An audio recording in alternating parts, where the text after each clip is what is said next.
தமிழ்நாடு முழுவதும் திமுக அரசின் நிர்வாகத்தின் கீழ் இயங்கும் பல்வேறு மாவட்டங்களில் உள்ள டாஸ்மாக் அலுவலகங்கள் மற்றும் டாஸ்மாக் தொடர்புடைய பல்வேறு இடங்களில் கடந்த 6ஆம் தேதி அன்று அமலாக்கத்துறை சோதனை நடத்தியது. அச்சோதனையின் முடிவாக அமலாக்கத்துறை அறிக்கை ஒன்றை வெளியிட்டுள்ளது. அதில் கணக்கில் வராத பணம் 1000 கோடி ரூபாய் அளவுக்கு முறைகேடு நடந்துள்ளதாக கூறப்பட்டுள்ளது. டாஸ்மாக் பணியாளர்களை பணியமர்த்துதல், இடமாற்றம் செய்தல், வாகனங்கள், டெண்டர் ஒதுக்கீடு, பார் உரிமம் வழங்கும் டெண்டர் ஒதுக்கீடு, கடைகளில் விற்பனையாகும் ஒவ்வொரு மது பாட்டிலுக்கும் பெறப்பட்ட ரூபாய் 10 முதல் 30 வரையிலான கூடுதல் தொகை, டிஸ்டில்லரிஸ் மற்றும் பாட்டிலிங் கம்பெனிகள் மூலம் நடந்த முறைகேடுகளை பற்றி பெரிய பட்டியலே அந்த அறிக்கையில் வழங்கப்பட்டுள்ளது.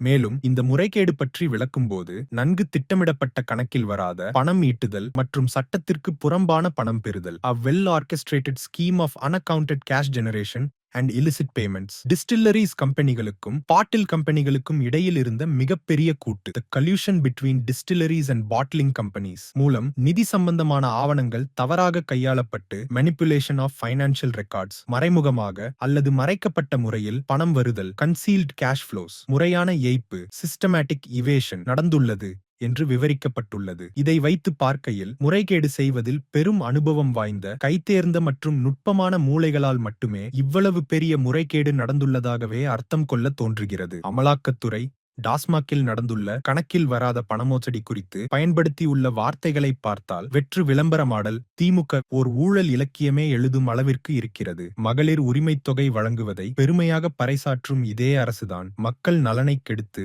மதுவிற்கு அடிமையாக்கும் மது விற்பனையையும் செய்கிறது. அதே மதுவை வைத்துத்தான் முறைகேடும் நடந்துள்ளதாக அமலாக்கத்துறை தெரிவித்துள்ளது. எவ்வகையிலும் இதுபோன்ற முறைகேடுகளை ஏற்கவே இயலாது என பொதுமக்களே கோபத்தில் கொந்தளிக்கத் தொடங்கியுள்ளனர். ஊழலில் காட்டாற்றையே உருவாக்க வல்லவர்கள் என்பதே திமுகவின் ஆட்சி அதிகார வரலாறு. அமலாக்கத்துறை தற்போது கையில் அள்ளியிருப்பது 1000 கோடி ரூபாய் என்ற கையளவு நீரே. இன்னும் தீவிரமாக ஆழ்ந்து ஆராய்ந்தால் இந்த டாஸ்மாக் முறைகேட்டில் மட்டுமே சிறுமீன்கள் முதல் திமிங்கிலங்கள் வரை சிக்கும் என்றே தெரிகிறது. ஆகவே இந்த மோசடியில் சம்பந்தப்பட்டவர்கள் யாராக இருந்தாலும் அவர்களை முறையான நியாயமான விசாரணைக்கு உட்படுத்தி உண்மைகளை வெளிச்சத்திற்கு கொண்டு வர வேண்டும். ஆனால் விசாரணை நியாயமாக நடக்குமா என்பது மேலே இருக்கும் மறைமுக முதலாளிகளுக்கும் இங்கிருக்கும் அவர்களின் உறவுக்காரர்களுக்கும் மட்டுமே வெளிச்சம். இந்த வேளையில் இன்னொன்றையும் குறிப்பிட்டே ஆக வேண்டும். இது போன்ற முறைகேடுகள் மூலம் ஈட்டப்பட்ட பணம்தான் 200 தொகுதிகளை வெல்வோம் என்ற இருமாப்புச் சூளுரையின் பின்னணியாக இருக்கும் போல. ஆனால் எத்தனை கோடிகளை கொட்டினாலும் இனி இந்த வெற்று விளம்பரமாடல் திமுகவின்